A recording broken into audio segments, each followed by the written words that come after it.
के 7 बजने को हैं। देश के सबसे विश्वसनीय, सबसे लोकप्रिय और नंबर 1 शो शंखनाद में आप सभी का स्वागत है। आपके साथ मैं हूं चित्रा त्रिपाठी। आज देश की सियासत में पूरी तरह से धर्म की एंट्री हो चुकी है, जिसमें धर्म युद्ध का रंग ले लिया है। आज हम शंखनाद में बात करेंगे इसी धर्म युद्ध की, जिसे लेकर महाराष्ट्र से लेकर यूपी तक में घमासान मचा हुआ है। लेकिन शो की शुरुआत पटियाला में हुई हिंसा की खबर के साथ पटियाला में आज खालिस्तान के खिलाफ निकले मार्च ने झड़प का रंग ले लिया। दो पक्षों में जमकर पत्थरबाजी हुई, तलवारें लहराई गई। वहीं पुलिस को हालात काबू में करने के लिए फायरिंग तक करनी पड़ी गई। हालात कितने खराब थे उसको बताती हुई हमारी ये रिपोर्ट देखिए।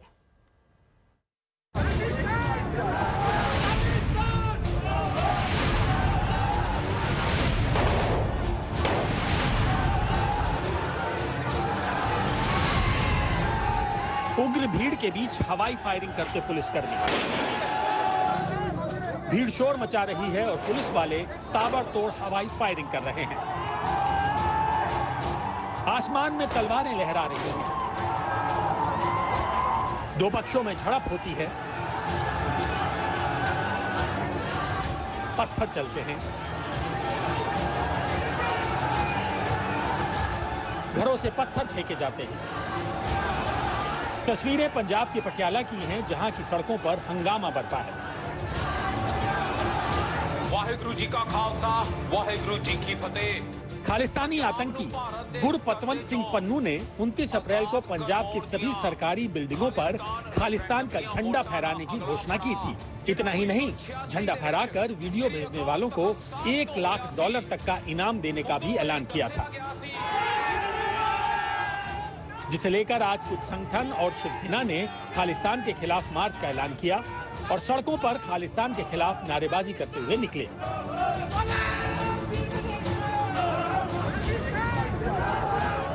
इस प्रदर्शन के खिलाफ दूसरा पक्ष सड़कों पर उतर आया।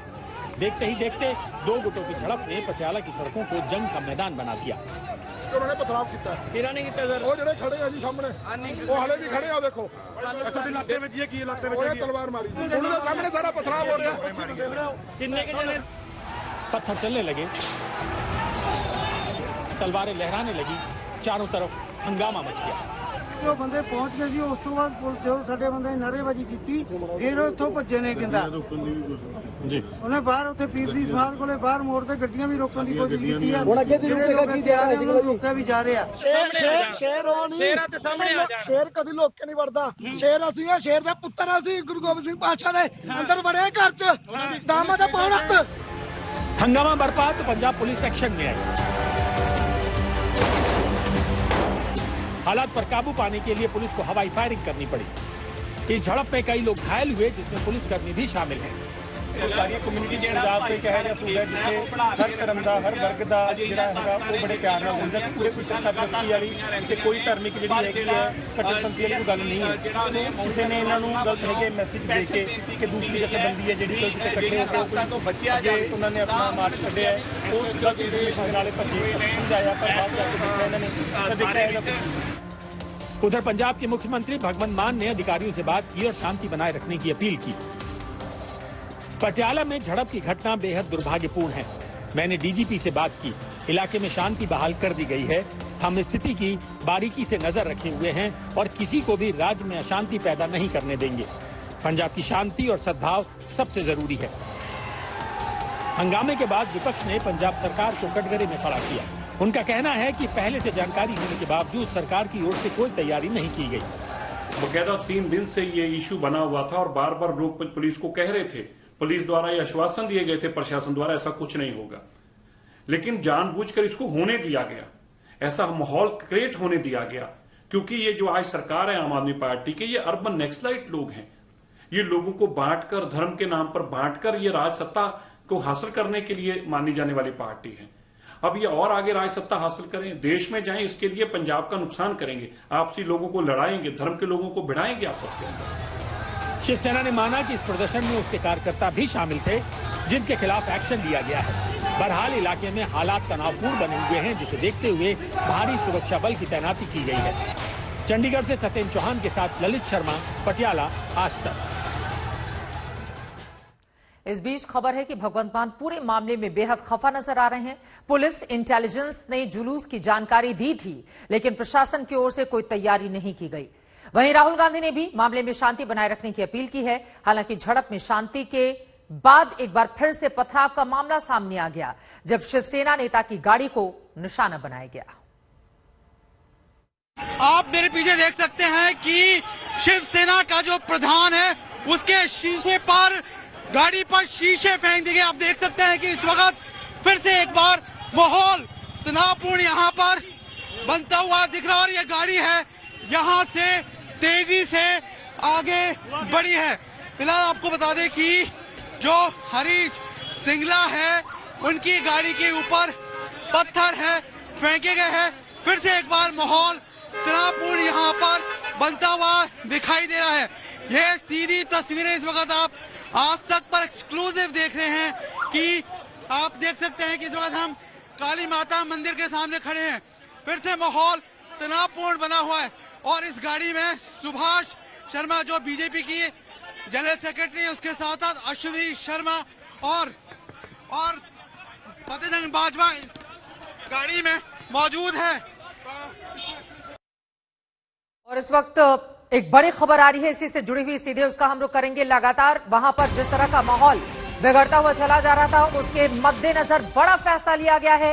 हिंसा के बाद पटियाला में कर्फ्यू लगा दिया गया है। इस वक्त की बड़ी जानकारी सामने आ रही है। शाम 7 बजे से लेकर सुबह 6 बजे तक कर्फ्यू लागू किया गया है, यानी कि इस समय से लेकर सुबह 6 बजे तक वहां पर कर्फ्यू लगा दिया गया है, जबकि भारी तादाद में सुरक्षा बलों की तैनाती पटियाला के अलग अलग हिस्सों में की गई है। ललित शर्मा हमारे संवाददाता जुड़ चुके हैं ज्यादा जानकारी के साथ। ललित, क्या स्थिति है? शाम 7 बजे से कर्फ्यू लागू किया गया है, सड़कों पर क्या तस्वीर आप देख रहे हैं, बताइए इसके बारे में। बिल्कुल चित्रा, क्योंकि जिस तरह से दो जो ग्रुप्स हैं उनके बीच क्लैश हुआ है, उसके बाद से यहाँ पर जो माहौल है काफी ज्यादा तनावपूर्ण बना हुआ है। सबसे पहले मैं आपको एक बार फिर से तस्वीर दिखा दूं कि इस वक्त मैं फिर वहीं पर खड़ा हूं जहां पर सुबह सबसे पहले दोनों जो ग्रुप्स हैं उनके बीच पथराव हुआ था, यानी काली माता मंदिर पटियाला के पास। उसके साथ साथ आपको बता दें कि अब से थोड़ी देर पहले तमाम हिंदू संगठनों की यहाँ पर मीटिंग हुई है और उस मीटिंग में कल पटियाला बंद का आह्वान भी किया गया है। आपको बता दें कि उस मीटिंग में ही हरीश सिंगला जो शिवसेना के प्रधान हैं पटियाला के, वो वहां पर पहुंचे थे, जिसका विरोध है तमाम हिंदू संगठनों ने किया, जिसके बाद उनकी गाड़ी के ऊपर है पथराव किया गया। फिर से वहां पर तनाव भरी सिचुएशन है वो हो गई थी। लेकिन आपको बता दें कि लगातार इस पूरे मामले को देखते हुए जहां पर पंजाब में हाई लेवल मीटिंग है वो बुलाई गई है, उसके साथ साथ अगर हम पटियाला की बात करें तो मोहाली से भी अतिरिक्त पुलिस बल को यहाँ पर भेज दिया गया है। उसके साथ साथ आपको बता दें कि इस पूरे क्लैश में 4 लोग हैं वो घायल हुए हैं, जिसमें 2 पुलिस कर्मचारी जबकि 2 सिविलियन हैं। फिलहाल अगर हम बात करें शाम को 7 बजे से लेकर सुबह 6 बजे तक पटियाला शहर में जो कर्फ्यू है उसे इम्पोज किया गया है और कर्फ्यू की शुरुआत भी हो चुकी है। बिल्कुल, एक बार तस्वीरें दिखा दीजिए। हम यहाँ पर खड़े हैं, ये पटियाला मंदिर है, तो आप देख सकते हैं कि यहाँ पर मीडिया वालों का जमावड़ा है। उसके साथ साथ अगर मैं दूसरी तरफ आपको दिखाऊं तो पिछली तरफ आपको सिर्फ पुलिस बल है वो तैनात होता हुआ नजर आ रहा है। यानी कहीं ना कहीं एक बार फिर से पंजाब में अभी सिर्फ 45 से 50 दिन के आसपास का समय हुआ है नई सरकार यानी भगवंत मान सरकार को आए हुए। और इसी के साथ भगवंत मान के सामने चुनौतियां भी खड़ी हो गई हैं। फिलहाल के लिए शुक्रिया ललित इस पूरी जानकारी के लिए। सरकार के सामने यकीनन चुनौती बड़ी है और इस चुनौती से वो निपटेगी कैसे, इस पर रहेगी हमारी नजर। फिलहाल पंजाब से बाहर निकलते हुए लेकर चलते हैं उत्तर प्रदेश, जहां धर्म युद्ध को सौहार्द में तब्दील करने की कोशिश योगी सरकार की ओर से की जा रही है। तमाम विवाद के मुद्दों को आपसी सहमति से निपटाया जा रहा है, जिसकी मिसाल अब दूसरे राज्यों में भी दी जा रही है। ये रिपोर्ट देखिए।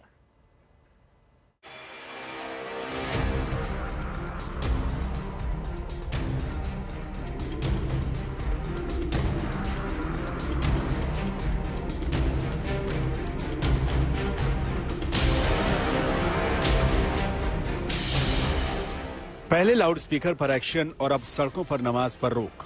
ये मुद्दे देश की सियासत को गर्म करते हैं, जो मुद्दे देश का सांप्रदायिक माहौल बिगाड़ते हैं। वो मुद्दे यूपी में आपसी सहमति से भाईचारे की मिसाल दे रहे हैं।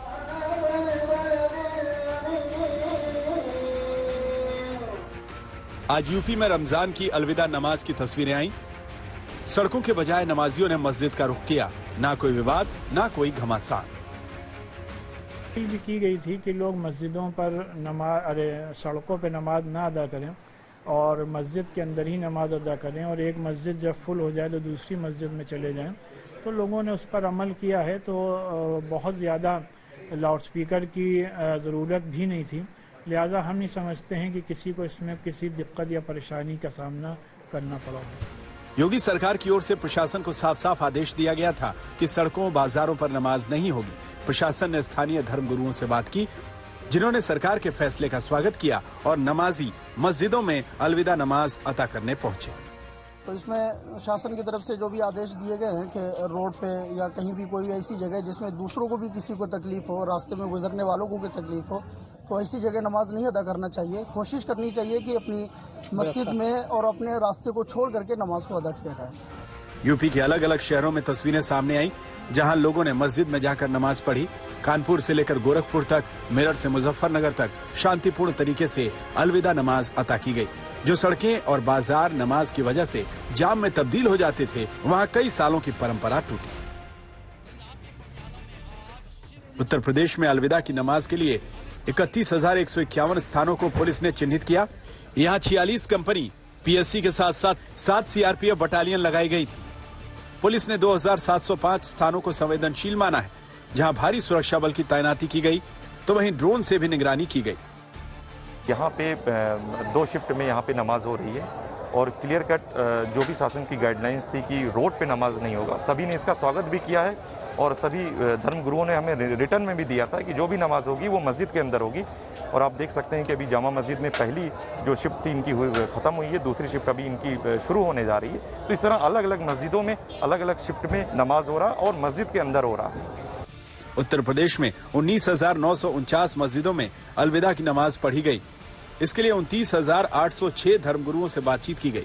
इस दौरान 21,965 लाउड स्पीकर हटाए गए, 42,332 लाउड स्पीकर की आवाज कम की गई। मुस्लिम संगठनों की ओर से मस्जिद में नमाज पढ़ने और लाउड स्पीकर को लेकर एडवाइजरी जारी की गई, जिसका पालन आज देखने को मिला। पर किसी तरीके का ट्रैफिक जाम ना हो और मस्जिदों के जिम्मेदारों से भी तमाम गुजारिश की गई है कि जहां भी नमाज होती है वहां पर लाउड स्पीकर को कोर्ट के हिदायत के मुताबिक उसका डिसेबल उसी पैमाने पर रखा जाए। तो मुझे उम्मीद है कि पूरे शहर में और सूबे के अंदर जहां जहां भी मसाजिद दरगाहें खानकाहें हैं वहां पर पूरी पाबंदी के साथ इस पर अमल किया गया है। यही वजह है कि आप देखेंगे कि नमाज के वक्त में जो आवाज़ है वो प्रीमाइसेस के अंदर ही रही। हालांकि इसके इतर राजस्थान के जयपुर से सड़कों पर भारी संख्या में नमाज पढ़ने की तस्वीरें सामने आई। उधर अब योगी सरकार के फैसले की तारीफ बाकी राज्यों में हो रही। अजान के खिलाफ हनुमान चालीसा का संग्राम छेड़ने वाले राज ठाकरे ने योगी का नाम लेकर उद्धव सरकार पर तंज किया। सीएम योगी को शुभकामनाएं देते हुए आभार तो जताया ही, साथ ही ये लिख दिया कि बदकिस्मती से महाराष्ट्र में योगी नहीं भोगी है, जगदम्बा उन्हें सद्बुद्धि दे।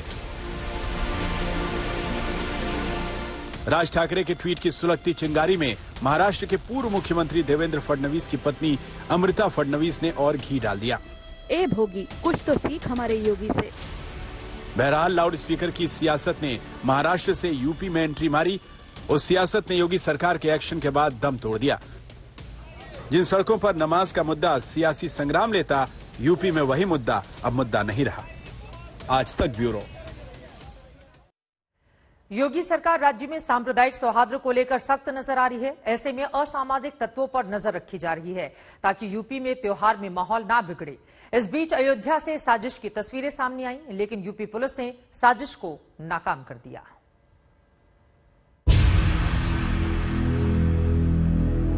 यह है साजिश का वीडियो। ये 2 समुदायों को भड़काने के षड्यंत्र का सबूत। राम की नगरी में माहौल खराब करने की बड़ी साजिश रची गई। कुछ शरारती तत्वों ने जालीदार टोपी लगाकर आपत्तिजनक पर्चे फेंके, मांस के टुकड़े धार्मिक स्थलों पर फेंके, लेकिन साजिश का भंडाफोड़ हुआ। इसके पीछे इनके मन में कहीं सर, जैसे कि दिल्ली की घटना हुई थी जहांगीरपुरी में, उस दिन हनुमान जयंती थी और उस दिन डिस्टर्बेंस हुआ था, तो उनका ये था कि हम ईद के त्यौहार को भी डिस्टर्ब करेंगे, और इसको लेकर के इन्होंने पूरी योजना बना करके कार्रवाई की, जिसमें 11 लोग थे। और ये सबसे बड़ी बात ये थी कि इन लोगों ने इस घटना को बहुत ही चुपचाप अपनी आइडेंटिटी को छिपाते हुए अंजाम दिया था। साजिश के मास्टरमाइंड का नाम महेश कुमार मिश्रा है। उसने कबूल किया है कि वो और उसके साथी दिल्ली के जहांगीरपुरी में हुई हिंसा से नाराज थे। हैरत तो ये है कि मास्टरमाइंड खुद चाहता था कि उसकी ये करतूत सीसीटीवी में कैद हो, वो पुलिस के हत्थे चढ़े। इसलिए आरोपियों ने साजिश के लिए 2 ऐसी मस्जिदों को चुना जहां सीसीटीवी लगे थे। देखिए, निश्चित तौर पर यहाँ का माहौल खराब करने और जो यहाँ पे एक सामाजिक समरसता और सभी लोग एकजुट होकर रहते हैं अयोध्या की इस पावन धरती पे, वहाँ उन्माद फैलाने का प्रयास किया गया था। और इसमें इन्होंने आपत्तिजनक वस्तु मटेरियल जो है विभिन्न धार्मिक स्थलों पर उन्होंने फेंका, और उनकी ये मंशा थी कि माहौल खराब हो। परंतु पुलिस और प्रशासन ने तत्परता से इस चैलेंज को लिया। यही सीसीटीवी फुटेज आरोपियों की गिरफ्तारी में सबसे बड़े मददगार बने। ये जिस जगह पर मैं खड़ा हूँ, यहीं से वो सीसीटीवी फुटेज सामने आया। ये खंभा दिखाई पड़ रहा होगा उस सीसीटीवी फुटेज में, और इसके बाद यहाँ से बाइक से सामने वाली गली से जो लड़के थे, वो धार्मिक का चिन्ह पहने हुए, टोपी पहनकर आए थे, वो 4 बाइक से इस गली से आए और आगे निकल गए। यहाँ पर ये टाटशाह मस्जिद ऐतिहासिक मस्जिद है। यहाँ पर वो लोग उतरते हैं, उस धार्मिक पुस्तक के टुकड़े पन्ने यहाँ पर फेंके जाते हैं, जिस पर कुछ तमाम ऐसी आपत्तिजनक चीजें थी जिसको लेकर किसी भी धर्म विशेष के लिए उन्माद फैलाया जा सकता था। पुलिस के मुताबिक मास्टरमाइंड महेश कुमार मिश्रा ने अपने साथियों के साथ ब्रजेश पांडे के घर पर प्लानिंग रची। महेश ने ये पर्चे लाल बाग के आशीर्वाद फ्लेक्स से छपाए, वहां से कुछ फ्लेक्स भी खरीदे। आरोपी प्रत्युष श्रीवास्तव ने चौक की गुदड़ी रोड पर मोहम्मद रफीक बुक स्टोर से 2 कुरान भी खरीदी। पम्मी कैंप हाउस से टोपियां खरीदी गई। आकाश ने लाल बाग से मांस खरीदा। सामान को 26 अप्रैल की रात 10 बजे नाका वर्मा ढाबा पर इकट्ठा किया। इसके बाद सभी लोग 4 बाइक पर देवकाली बाईपास होकर बेनीगंज तिराहा पहुंचे।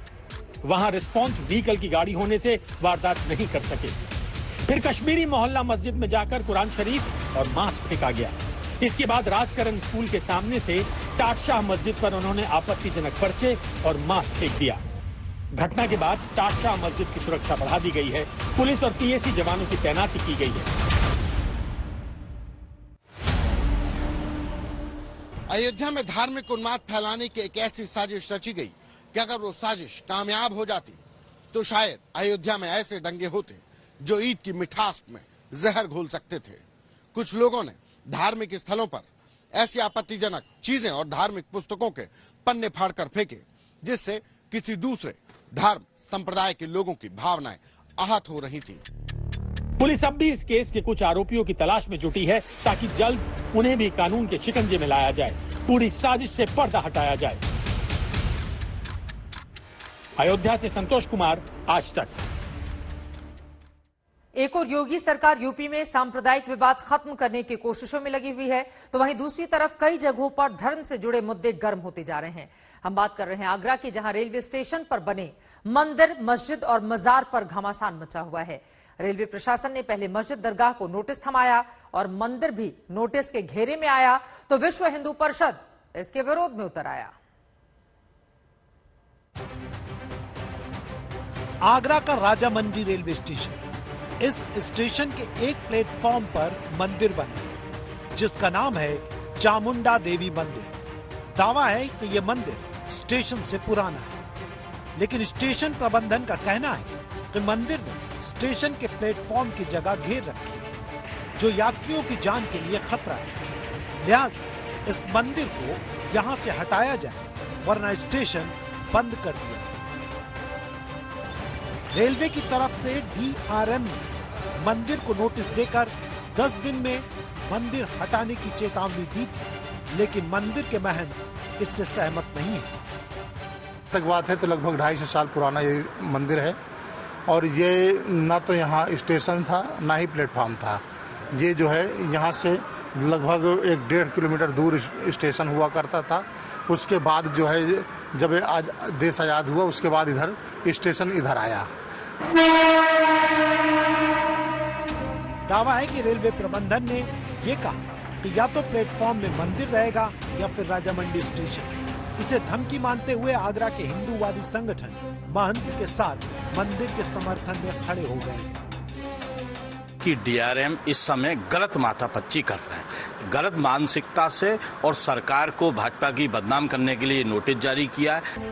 भारत में कई ऐसी स्टेशन हैं जहां प्लेटफॉर्म पर दरगाह और मंदिरों की मौजूदगी है, लेकिन आगरा के मंदिर की स्थिति ऐसी है कि प्लेटफॉर्म की जगह को सकरा कर देती है, जिसकी वजह से यात्रियों के निकलने और रेल के चलने के बीच की जगह बहुत कम रह जाती है। इसलिए रेलवे यात्रियों की सुरक्षा के लिए मंदिर को यहां से हटाना चाहता है। मंदिर को दूसरी जगह शिफ्ट करने के लिए रेलवे जगह देने को तैयार है, लेकिन मंदिर इसके लिए तैयार नहीं। गतिरोध जारी है। देखते हैं अतिक्रमण हटाने वाला बुलडोजर समाधान देगा या मंदिर और रेलवे की आपसी सहमति। अरविंद शर्मा, आगरा, आज तक। उधर मिशन गुजरात पर अहमदाबाद पहुंचे जेपी नड्डा। गांधीनगर में चुनाव की तैयारियों को लेकर जेपी नड्डा ने गुजरात के पार्टी नेताओं और कार्यकर्ताओं के साथ बैठक की। Gujarat now ranks first in the financial management according to NITI Aayog. Financial management में गुजरात की रैंकिंग नंबर 1 है, और आपको जानकर के खुशी होगी कि in the last 20 years Gujarat का कभी भी ओवरड्राफ्ट नहीं हुआ है। इसलिए मुझे पूरा विश्वास है कि आने वाले समय में भारतीय जनता पार्टी जिस तरीके से उसने बाई इलेक्शंस जीते हैं, जिस तरीके से म्युनिसिपल कॉर्पोरेशंस के चुनाव जीते हैं, म्युनिसिपल कमिटीज के चुनाव जीते हैं, तालुका के चुनाव जीते हैं, the total results is 90% plus. 90% से ज्यादा रिजल्ट्स भारतीय जनता पार्टी के पक्ष में है। हम एक सफल चेंज के उपकरण बनते हुए, विकासवाद के दूत बनते हुए, विकासवाद के एम्बेसडर्स बनते हुए हम गुजरात को भी आगे ले जाएंगे। यहाँ सफलता हासिल होगी और देश में भी यहाँ की प्रेरणा लेकर के हम आगे बढ़ेंगे, ऐसा मेरा मानना है। कल शाम के 7:30 बजने को है। शंखनाद में एक बार फिर से आप सभी का स्वागत है। मैं हूं आपके साथ चित्रा त्रिपाठी। अब बात उस विकट समस्या की जिससे आधा हिंदुस्तान त्रस्त नजर आ रहा है, गर्मी फुल बत्ती गुल। जी हां, एक और गर्मी पिछले कई सालों पुराना रिकॉर्ड तोड़ने पर आमादा है, तो वहीं दूसरी तरफ बिजली कटौती ने लोगों का जीना मुहाल कर दिया है। कई राज्य अब बिजली संकट से गुजर रहे हैं और गर्मी के साथ ये संकट लगातार और ज्यादा गहरा हुआ होता चला जा रहा है।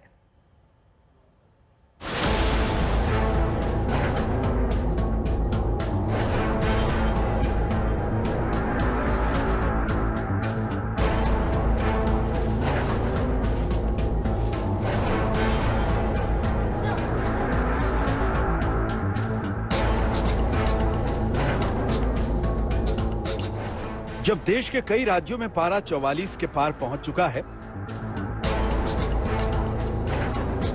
तपती गर्मी लोगों को सता रही है। प्रचंड गर्मी लोगों पर कहर ढा रही है।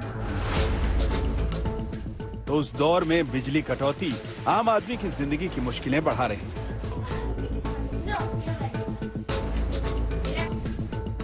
दरअसल भीषण गर्मी के चलते देश भर में बिजली की मांग तेजी से बढ़ी और तमाम पावर प्लांट मौजूदा मांग पूरी नहीं कर पा रहे। लिहाजा कई राज्यों के तमाम शहरों में 3 से 7 घंटे तक बिजली गुल हो रही है।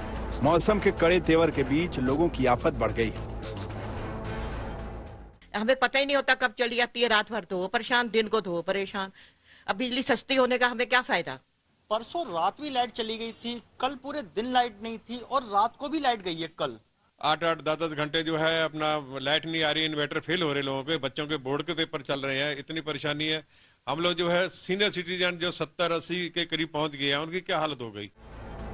आम आदमी की परेशानी के बीच सबसे पहले ये समझने की जरूरत है कि आखिर देश में वाकई बिजली की कितनी किल्लत हो रही है और इस संकट की असल वजह क्या है। देश में गुरुवार को बिजली की मांग 201 गीगावाट तक पहुंच गई, जिसके चलते देश भर में 8.2 गीगावाट बिजली की कमी दर्ज की गई थी।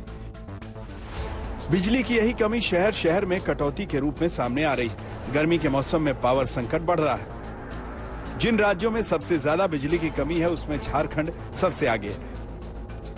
झारखंड में कुल डिमांड की 17.30% बिजली की कमी दर्ज की गई है। वहीं जम्मू कश्मीर और लद्दाख में करीब 12%, राजस्थान में 9.6%, हरियाणा में 6.67%, उत्तराखंड में 6.59% बिजली की कमी दर्ज की गई है। इसके साथ ही मध्य प्रदेश, पंजाब, बिहार, महाराष्ट्र, गुजरात, कर्नाटक और आंध्र प्रदेश जैसे राज्यों में भी लोगों को बिजली संकट का सामना करना पड़ रहा है। बिजली कटौती से आम आदमी के माथे पर पसीना आते ही इसकी पड़ताल भी शुरू हो गई। विरोधी दलों ने बिजली की किल्लत के लिए केंद्र सरकार को जिम्मेदार बताया। बिजली कटने की वजह पावर प्लांट्स को कोयले की सप्लाई न होना बताया। देखिए, पूरे देश के अंदर कोयले की बहुत भयंकर कमी है और उसका सबसे बड़ा कारण है कि जो रेलवे के रैक हैं, जो ट्रेन होती हैं, वो अवेलेबिलिटी कम है और कोयले की कमी भी है। उसकी वजह से पूरे देश के अंदर जितने भी पावर प्लांट्स हैं उनके पास कोयले की बहुत गंभीर समस्या है। ऐसे में सवाल यह है कि क्या वाकई पावर प्लांट तक कोयले की पर्याप्त मात्रा में सप्लाई नहीं हो पा रही, जिसका दावा तमाम गैर बीजेपी शासित राज्यों की ओर से किया जा रहा है। एक आंकड़ों के मुताबिक महाराष्ट्र के 7 पावर प्लांट्स में कोयले की कमी है। राजस्थान के 7 में से 6 प्लांट में पर्याप्त कोयला नहीं पहुंच रहा। पश्चिम बंगाल के सभी 6, उत्तर प्रदेश और मध्य प्रदेश के 4 में से 3 प्लांट्स में कोयले की कमी है। दिल्ली समेत कई राज्य लगातार इस मुद्दे को उठा रहे हैं। कोयला सप्लाई की कमी को ही बिजली कटौती की सबसे बड़ी वजह बता रहे हैं। डेली आ रहा है, डेली बन रही है, परंतु पावर प्लांट ऐसे काम नहीं करते हैं। उसके वर्क 21 दिन का कोयला होना चाहिए, 21 दिन का नहीं तो 14 दिन का और 14 दिन 7 दिन का तो हो, एक दिन के ऊपर काम नहीं होता है। वहीं कोल सप्लाई की कमी के शोर पर सरकार सवाल उठा रही है। बिजली संकट से ज्यादा इसे विरोधियों का प्रचार बता रही है। और कोल की अभी हमारे पास उसका भरपूर स्टॉक है और डेली जितना हमको चाहिए वो आ भी रहा है, तो इसलिए ज्यादा क्राइसिस नहीं आने वाला है।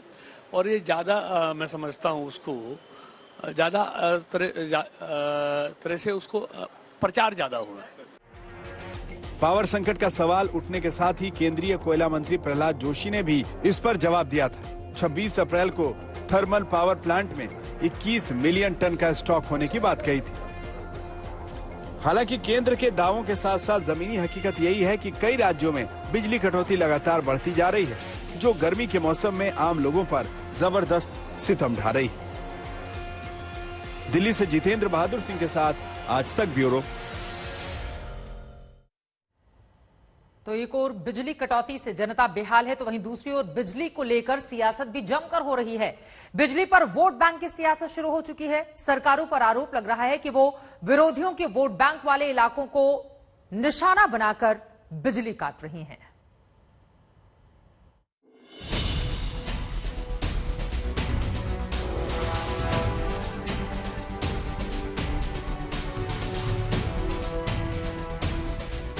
कोयले की कमी नहीं है, आज भी कोयले के वहां पर स्टॉक है, हर जगह स्टॉक है और डेली जितना जिस प्लांट को चाहिए वो डेली आपूर्ति हो भी रही है, लेकिन ये भ्रम फैला रहे हैं।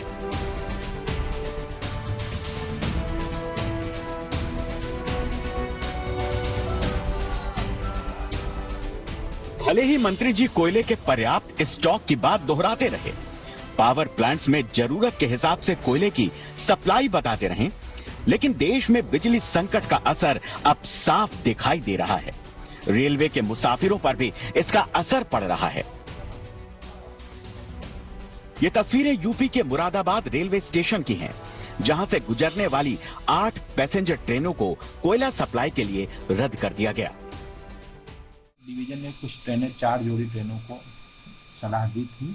ये ट्रेनें ऐसी हैं जो कि ज्यादा पास यूज कर रही हैं, उनको हटा दिया जाए तो कोयले की ट्रेनों के लिए पास पर्याप्त रूप से मिल जाएगा।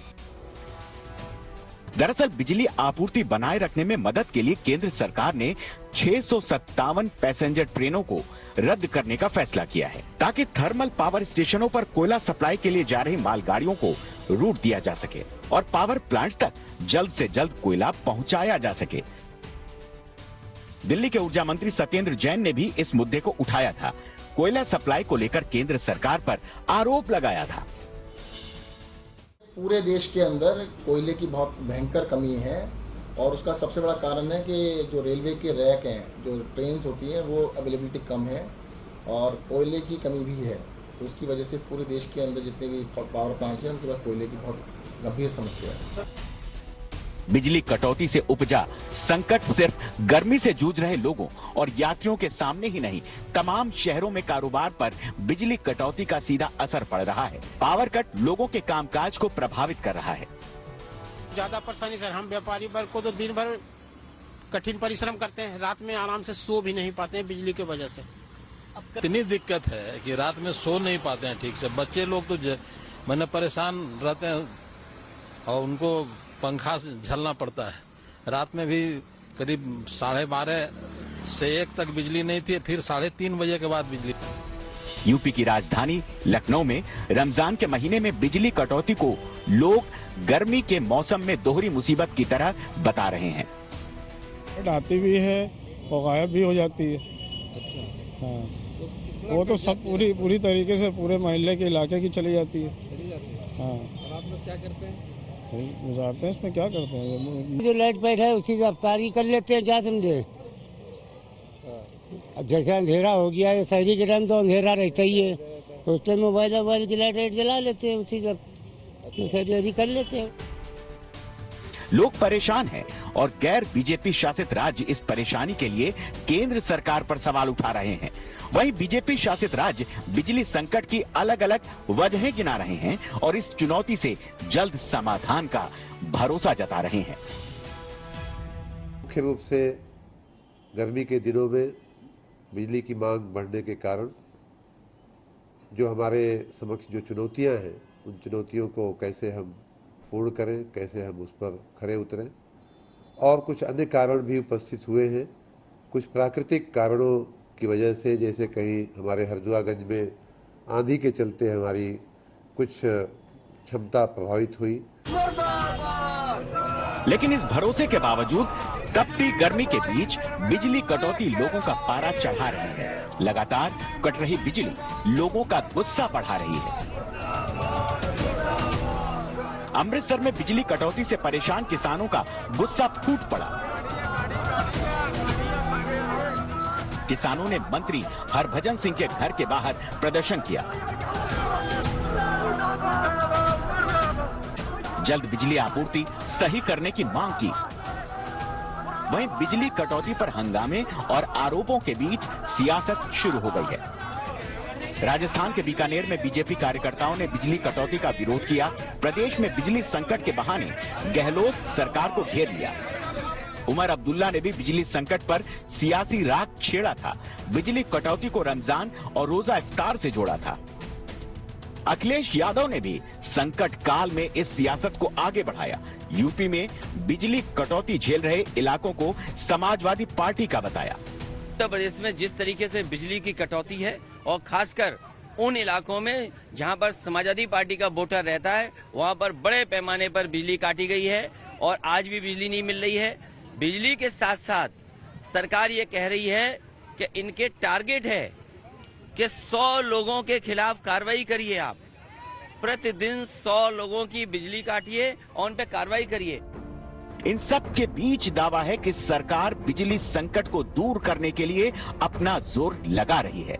लोगों को जल्द ही समस्या के समाधान का भरोसा दिला रही है। ऊर्जा मंत्रालय लगातार उस पर निगरानी रखे हुए है। कहा और इस बार हमने देखिए जो ऊर्जा का जो डिमांड है उससे ज़्यादा इस बार हमने 204 गीगावाट इस बार जनरेट की है। लेकिन फिर भी इस समय पर कई तरह की दिक्कतें हैं और उस पर सब ऊर्जा विभाग उस पर नज़र रखे हुए है और बहुत जल्दी ही समस्या का समाधान होगा। मार्च महीने में गर्मी बढ़ने के साथ ही कुछ राज्यों में बिजली किल्लत की बात सामने आई थी, लेकिन अप्रैल जाते जाते ये संकट गहरा गया। अगर इसे जल्द दूर नहीं किया गया तो लोगों की मुसीबत कहीं और ज्यादा बढ़ सकती है। आज तक ब्यूरो। आइए अब जरा समझते हैं कि आखिर किन किन राज्यों के कितने पावर प्लांट में कोयले की कमी है। महाराष्ट्र में 7, देखिए किस तरह की परेशानी का सामना इन तमाम राज्यों को करना पड़ा है। राजस्थान में 6 है, महाराष्ट्र में हमने आपको 7 दिखाया है। इसके अलावा आगे बढ़ते हुए दूसरे राज्यों पर नजर डालें। पश्चिम बंगाल में 6 पावर प्लांट ऐसे हैं जहां पर पावर की कमी है। उत्तर प्रदेश में 3 है और ये अलग अलग प्रदेशों की स्थिति हम आपको दिखा रहे हैं। यहां पर मध्य प्रदेश में भी 3 है। कोयले की कमी के कारण जो प्लांट जूझ रहे हैं, कर्नाटक में भी 3 है। ये हम आपको बता रहे हैं वो कौन कौन से राज्य हैं जहां पर पावर प्लांट में कोयले की कमी। हरियाणा में 2 है। इसकी वजह से मुश्किलों का सामना इन तमाम राज्यों को करना पड़ा है। गुजरात भी इसमें शामिल है जहां पर 2 है। आंध्र प्रदेश में भी 2 है। तो ये स्थिति बनी हुई है। ये तमाम वो राज्य हैं जहां पर प्लांट में कोयले की कमी इस वक्त देखी जा रही है। इस वजह से पावर कट का सामना वहां पर करना पड़ रहा है। आम लोग इससे परेशान हैं। वहीं पावर प्लांट तक कोयला पहुंचाने के लिए सरकार ने रेलवे से कैसे मदद ली है उसे आपको समझाते हैं। ट्रेन घटा दी है। कोयले की सप्लाई बढ़ाने के लिए 670 ट्रेनों को रद्द कर दिया गया है। 500 ट्रेन लंबी दूरी की बताई जा रही है जिसको रद्द किया गया है ताकि कोयले की आपूर्ति को बढ़ाया जा सके, उसकी सप्लाई में किसी भी तरह की कोई कमी नहीं रहे। 24 मई तक के लिए ये बड़ा फैसला लिया गया है। यहां पर हम आपको दिखा रहे हैं ट्रेन घटा दी है कोयले की सप्लाई बढ़ाने के लिए। 24 मई के लिए ये बड़ा फैसला लिया गया है सरकार की ओर से और यकीनन इसको लेकर आगे बढ़ रही है सरकार। जो बड़ा फैसला लिया गया है, चूंकि बड़े शहर हो, छोटे शहर हो, गांव हो, हर जगह इस तरह की स्थिति देखने को मिल रही है। हमने आपको बताया 24 मई तक के लिए ये फैसला लिया गया है। कोयले ढुलाई के लिए 415 मालगाड़ी की जरूरत है जिसके मद्देनजर ये बहुत बड़ा फैसला लिया गया है सरकार की ओर से और अब ट्रेनों की मदद ली जाएगी। तो कुल मिलाकर स्थिति बेहद गंभीर है। ट्रेनों के जरिए ये जो प्रयास सरकार की ओर से किए जाते हैं, ये प्रयास कितने सफल होंगे, इसके जरिए पावर कट क्या कम होगा आगे आने वाले वक्त में, क्योंकि अभी पूरा मई बाकी है, पूरा जून बाकी है। ऐसे में स्थिति आगे आने वाले समय में और गंभीर हो सकती है। लगातार इससे जुड़ी हुई हर जानकारी आप तक पहुंचाते रहेंगे। कोरोना काल में कड़ा संघर्ष करने के बाद भारतीय रेलवे अब तेजी से कमाई बढ़ाने में लगी हुई है। भारतीय रेलवे की हालिया रिपोर्ट के मुताबिक नई दिल्ली रेलवे स्टेशन रेवेन्यू के मामले में सबसे ज्यादा योगदान करता है। इस लिस्ट में मुंबई के स्टेशन टॉप 5 में भी जगह बनाने में नाकाम रहे हैं।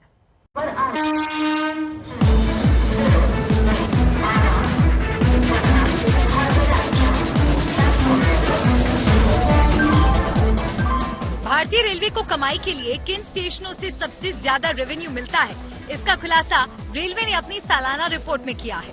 दुनिया के चौथे सबसे बड़े रेलवे नेटवर्क के तौर पर मशहूर भारतीय रेलवे को नई दिल्ली रेलवे स्टेशन से साल भर में करीब 2400 करोड़ रुपए की कमाई हुई है। इस स्टेशन से हर साल करीब 3 करोड़ 67 लाख लोग सफर करते हैं। रेलवे की तरफ से जारी किए गए 1 अप्रैल 2021 से 31 मार्च 2022 तक के आंकड़ों के मुताबिक रेलवे की कमाई के मामले में पश्चिम बंगाल का हावड़ा स्टेशन दूसरे नंबर पर आता है। यहाँ से रेलवे को हर साल करीब 1330 करोड़ रुपए की आमदनी होती है। हावड़ा से सालाना 6 करोड़ 57 लाख यात्री सफर करते हैं, जो नई दिल्ली रेलवे स्टेशन से करीब 3 करोड़ ज्यादा है। यात्रियों से कमाई के मामले में चेन्नई सेंट्रल स्टेशन तीसरे नंबर पर है, जो रेलवे को हर साल 940 करोड़ रुपए कमा कर देता है। टॉप 3 की लिस्ट में देश की व्यावसायिक राजधानी मुंबई का एक भी स्टेशन शुमार नहीं है।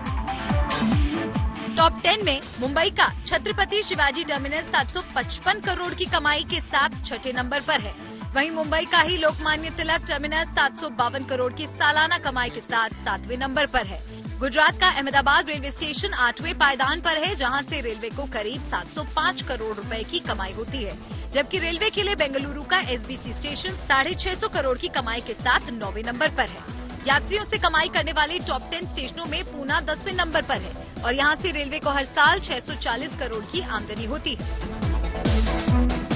भारतीय रेल लोगों के लिए सस्ते, सुलभ और आरामदायक सफर का शानदार जरिया है।